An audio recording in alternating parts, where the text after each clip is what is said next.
ஓம் சிவம். ஓம் சிவம். அன்பே சிவம். அனைத்தும் சிவம். முற்றும் சிவம். முடிவும் சிவம். முதலும் சிவம். அன்பே சிவம். அன்பே சிவம். காவல்துறைக்கு ஒரு சட்டம், நீதிமன்றத்திற்கு ஒரு சட்டம், வருவாய்த்துறைக்கு ஒரு சட்டம், தாலுகா சட்டம், பிடிஆவிற்கு ஒரு சட்டம், மற்ற துறைகளுக்கும் தனித்தனி சட்டம் இறைவன் வகுத்து இருக்கிறார். ஆனால் அவ்வழியில் செல்லாததற்கு காரணம் என்ன? மூல காரணம் இந்த கட்சி என்ற பெயரில் அதிகார ஆட்சியே.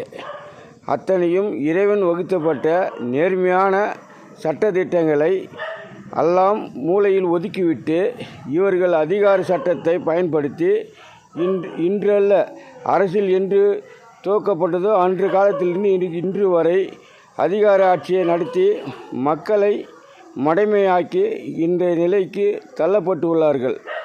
மக்களை நல்வழிப்படுத்துவதற்காகவே இறைவன் வகுத்தப்பட்ட சட்டத்தை ஒதுக்கி வைத்து இவர் இச்சைக்கு இவர் இச்சைக்கு செயல்பட்டு வருகிறார்கள். இவருக்கு இந்த அதிகாரம் யார் தந்தது? யார் தந்தது? காவல்துறை சட்டம் என்னவென்று தெரியுமா? காவல்துறை சட்டம் இரவு 12 மணிக்கு திருடு போனால், 1 மணிக்கு திருடு போனால், மற்ற ஒவ்வொரு டைமுக்கும் ஒவ்வொரு நேரத்திற்கும் ஒவ்வொரு திருடு போகும்போது அந்த மனிதன் எந்த திசை செல்வான் என்பது தெளிவாக எழுதப்பட்டுள்ளது.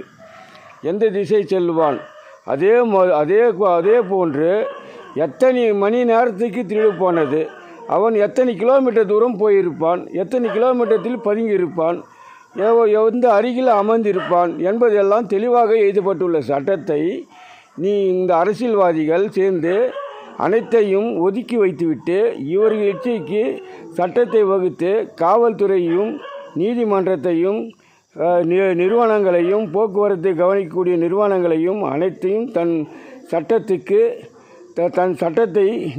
சட்டத்தை மதிக்காமல் இவர் இச்சைக்கு அவர்களை அடிமையாகி ஆட்சி நடத்துகிறார்கள்.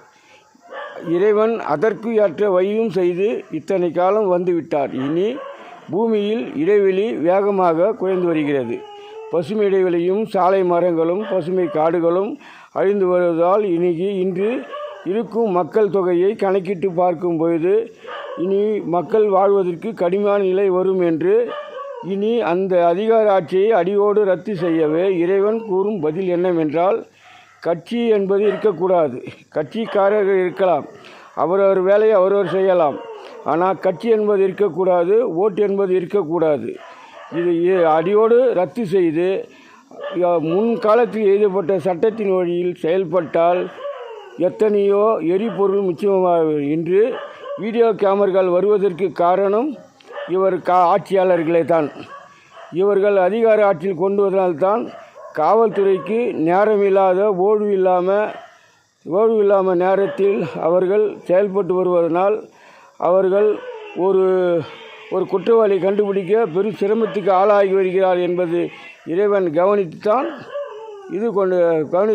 வீடியோ கேமரை கொண்டு வந்தார்.